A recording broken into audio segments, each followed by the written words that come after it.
काल खूप मोठा पाऊस झाला होता आणि आज परत पावसाचं वातावरण झालं होतं. हवा खूप छान सुटली होती, जोरातच होती पण छान वाटत होतं, थंडगार वाटत होतं. म्हणून ना इकडं आम्ही आलो होतो बाहेर फिरण्यासाठी.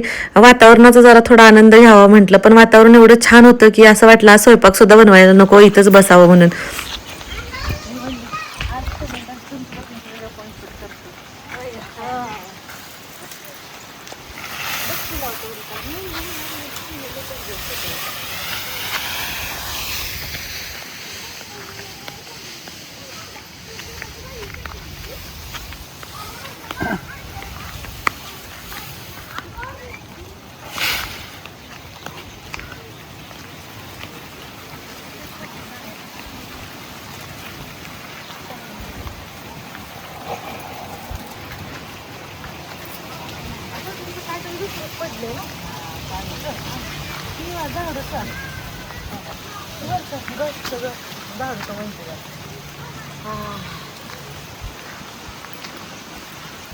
आता वाटतं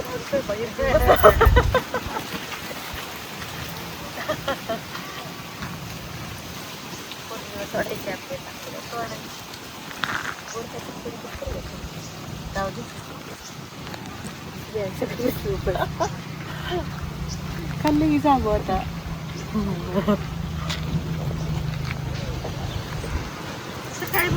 रात्री जो पाऊस झाला होता त्याच्यामुळे इकडे बघा रोडवरती किती पाणी साचलं होतं. सगळे असे खड्डे जे होते ते पाण्याने फुल्ल भरले होते आणि आम्ही इकडे तिघी जणी बसलो होतो. मुलांना सांगितलं होतं इकडे येऊ नका, कारण हवा जोराची सुटली होती आणि नारळाचे फाटे वगैरे खाली पडतात ना, म्हणून त्यांना सांगितलं होतं. तरी आरो एका साईड निकडून येऊन आमच्यापाशी येऊन बसलाच होता. हा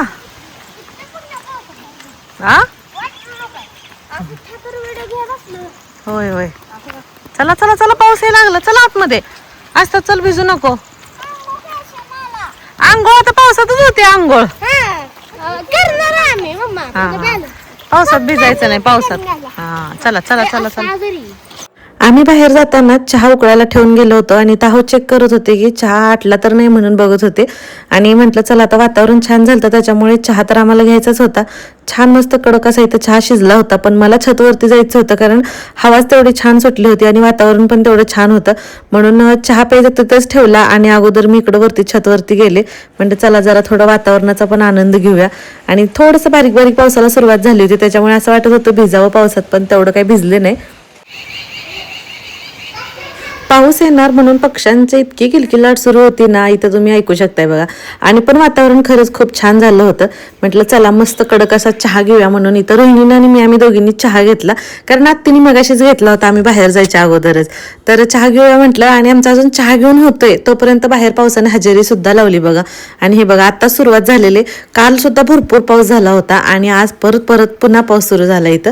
आणि हे बघा असं काहीच वातावरण पण झालं होतं. त्याच्यानंतर इथं आम्ही तिघी जणी सासू सुना स्वयंपाकाच्या तयारी लागलो होतो. आत्ती चहा पिलेली भांडी धुत होत्या, रोहिणी कणिक मळत होती, तोपर्यंत इकडे मी भाजीच्या तयारी लागली होते. आता म्हटलं लाईट आहे तोपर्यंत इंडक्शनवरतीच भाजी बनवून घ्यावी.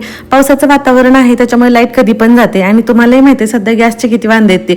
तसं तर बाहेर चुलीवरती स्वयंपाक करायचा होता, पण पाऊस असल्यामुळे म्हटलं बाहेर स्वयंपाक करता येत नव्हता, म्हणून म्हटलं जेवढं काही आपल्याला लाईट आहे तोपर्यंत बनवता येईल तेवढं बनवून घ्यावं, तेवढीच थोडीफार गॅसची बचत होईल म्हटलं. मग आता इथं आता जवळपास आमचा सगळा स्वयंपाक होत आला होता. म्हटलं म्हणजे पटपट आवरून घेतलं, तिघी जण असल्यामुळं कसं लगेच होऊन जातं. आणि इकडं मग मामांचा डाएट असल्यामुळं ना इकडं मामांसाठी अंडी लावली होती मशीनला. आता हा आगारोचा एक बॉयलर आहे आणि ह्याच्यामध्ये ना ब्ल्यू बटन सह येतो हा. आणि ह्याच्यामध्ये आपण 3 प्रकारचे अंडी शिजवू शकतो, म्हणजे सॉफ्ट, हार्ड आणि मीडियम असे. आणि मशीनमधलं पाणी संपलं की मशीन ऑटोमॅटिक ऑफ होते. आणि इथं बघू शकता हे बघा, इथं अंडी तर शिजवून तयार होती. मस्त पटकन सोलून घेतली आणि इकडं मग बाकीचं उरलेलं काम आम्ही आवरून घेतलं.